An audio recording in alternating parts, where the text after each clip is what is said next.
సోదర శాసనసభ్యులు మంత్రివర్యులు అదేవిధంగా ఈనాటి కూటమి నాయకత్వానికి అశేష ప్రజానీకానికి నా హృదయపూర్వకమైనటువంటి ధన్యవాదాలు తెలుపుకుంటూ మీ అందరికీ ఒకటి చెప్తా ఉన్నా. నాకు ఈ అవకాశం నేనైతే వస్తుందని చెప్పి అనుకోలా. నేను ప్రశాంతంగా తెలుగుదేశం పార్టీకి అంకితమై సేవ చేసుకుందాం అనుకున్నాను. ఎందుకంటే ఆ రోజునున్న కలయిక పొత్తు అనేది అనివార్యం. ఈ రాష్ట్రాన్ని కాపాడుకోవాలి. ఈ రాష్ట్రం ఏ రకమైనటువంటి పరిస్థితిలో ఉంది, ఆ పరిస్థితుల నుంచి బయటపడాలంటే పొత్తు అనివార్యం అని తెలిసి అలాంటి నేపథ్యంలో నేను పనిచేసిన చోట మరి నాదెళ్ల మనోహర్ గారికి సీటు ఇవ్వాల్సినటువంటి పరిస్థితి పార్టీకి వచ్చినప్పుడు నేను కొంత మదన పడ్డ మాట వాస్తవం. అయితే నేను ఆలోచన చేసిన తర్వాత నాకు అనిపించింది, వ్యక్తిగతంగా నాకు పదవి అవసరమా, లేకపోతే ఈ సమాజాన్ని కాపాడటానికి, మన నాయకుడిని కాపాడుకోవడానికి, నాయకుడు ద్వారా ఈ రాష్ట్రాన్ని అభివృద్ధి చేసుకోవడానికి మనం మద్దతు పలకాలని ఆలోచించినప్పుడు నాకు 100కి 100 పాళ్ళు నాయకుడిని సమర్థించాలి, నాయకుడికి మద్దతు ఇవ్వాలని ఆ రకంగా ఆ రోజున ఆయన ఏదైతే సూచించారో, ఏదైతే మార్గాన్ని చూపారో ఆ మార్గంలో అనుసరించి ప్రశాంతంగా ఆ రోజు అడిగారు, నీకేం కావాలని చెప్పి నన్ను అడిగారు. అడిగినప్పుడు నేను ఒకటే చెప్పాను, నాకు నువ్వు ముఖ్యమంత్రి కావాలి, నాకేమవద్దు అని చెప్పి కూడా నేను చెప్పడం జరిగింది. ఆయన 5 సార్లు అడిగారు. 5 సార్లు కూడా నేను చెప్పాను, నాకు మిమ్మల్ని ఈ నిమిషంలో నాకు ఇది కావాలని చెప్పి నేను అడగాలని నాకేమీ లేదండి, అడిగేంతటువంటి ఆలోచన నాకు రావట్లేదు.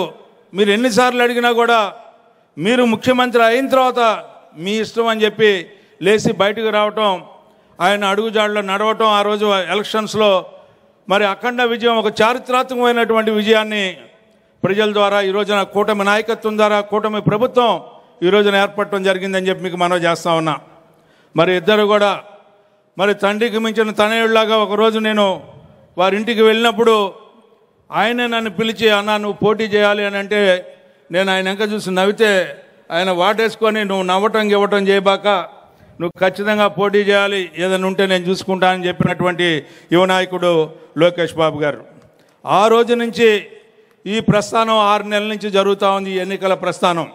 ఈ 6 నెలల నుంచి కూడా ఆ తర్వాత పెద్దలు మన జాతీయ పార్టీ అధ్యక్షులు ఈనాటి ముఖ్యమంత్రి చంద్రబాబు నాయుడు గారు కూటమితో చర్చించిన తర్వాత నా యొక్క క్యాండిడేచర్ని అనౌన్స్ చేయడం జరిగింది.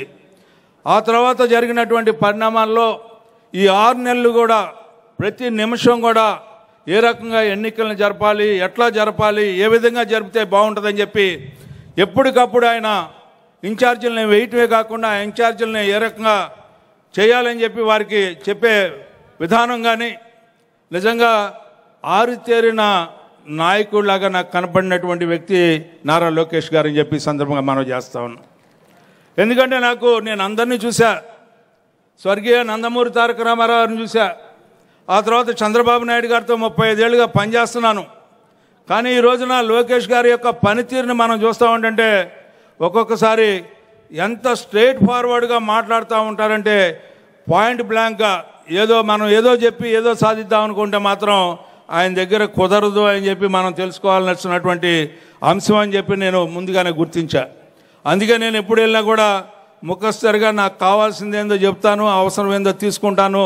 ఆ రకంగా ఆయన యొక్క మార్గాల్లో మనం అందరం కూడా నడుచుకుంటూ ఈ రోజున 6 నెలలు ఈ ఎన్నికల్ని జరిపారు అంటే, మరి ముఖ్యంగా 15 రోజుల క్రితం నుంచి అంచెలంచెలుగా ఏ రకంగా ఈ యొక్క ప్రోగ్రెస్ మనకు కనబడిందంటే, ప్రతి ఒక్క గ్రామంలో కూడా గ్రామ పార్టీని కూడా కార్యోన్ముఖులను చేసి ఈ ఎన్నిక వైపుకు తీసుకెళ్ళినటువంటి విధానం, ఇన్ఛార్జీలని మొత్తం 33 నియోజకవర్గాలకి ఇన్ఛార్జీలను వేయటం, ఇన్ఛార్జీలను వేయటమే కాకుండా అక్కడ జరిగినటువంటి పని విధానాన్ని ఏ రకంగా ఫీడ్బ్యాక్ తెప్పించుకొని ఎక్కడ పని జరుగుతుంది, ఎక్కడ పని జరగట్లేదు అని చెప్పి, ఏ రకంగా పని జరగాలని చెప్పి, ఎవరిని కలవాలి, పట్టభద్రులు అంటే ఎక్కడ ఉంటారు, ఏ రకంగా కలవాలి, ఓటర్లని వెరిఫికేషన్ ఏ రకంగా చేయాలి, దాన్ని కూడా సైంటిఫిక్ మోడల్లో టెక్నికల్ ఆస్పెక్ట్స్లో వాటిని ఎప్పటికప్పుడు తెప్పించుకొని అందరినీ కూడా ఈ రోజున పని చేయించినటువంటి ఘనత లోకేష్ గారిది అని చెప్పి సందర్భంగా మనవి చేస్తూ ఉన్నాను.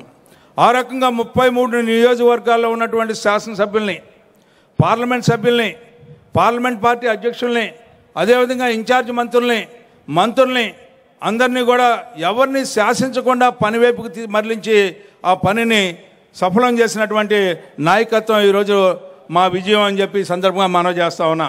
అంతేకాదు ఈ రోజున మనం అందరం కూడా గుర్తుపెట్టుకోవాల్సింది, ఈ విజయం ఈ యొక్క ప్రగతికి ఓటేసినటువంటి విజయం, ఈ విజయం అభివృద్ధికి సోపానం అని చెప్పి మీ అందరికీ మనవి చేస్తూ ఉన్నా. ఏ చారిత్రాత్మకమైనటువంటి విజయాన్ని గతంలో ఇచ్చారో అలాంటి విజయాన్ని ఈ రోజున మరి చేజారిపోకుండా కాపాడుకోవడానికి, మన అందరం కూడా కలిసి నడవడానికి, మరొకసారి మద్దతు పలకడానికి మాకు ఇచ్చిన విజయంగా నేను భావిస్తూ, అలాంటి విజయం అందించినటువంటి మీ అందరికి కూడా పేరు పేరున కింద కార్యకర్త నుంచి పైన నాయకత్వం వరకు, మరి ముఖ్యంగా ఇలాంటి ఎన్నికల్లో నన్ను నుంచోబెట్టి గెలిపించినటువంటి చంద్రబాబు నాయుడు గారికి, అదేవిధంగా పవన్ కళ్యాణ్ గారికి, పురంధేశ్వర్ గారికి, నారా లోకేష్ గారికి నా హృదయపూర్వకమైనటువంటి ధన్యవాదాలు తెలుపుకుంటూ మీ అందరి దగ్గర సెలవు తీసుకుంటా ఉన్నాను.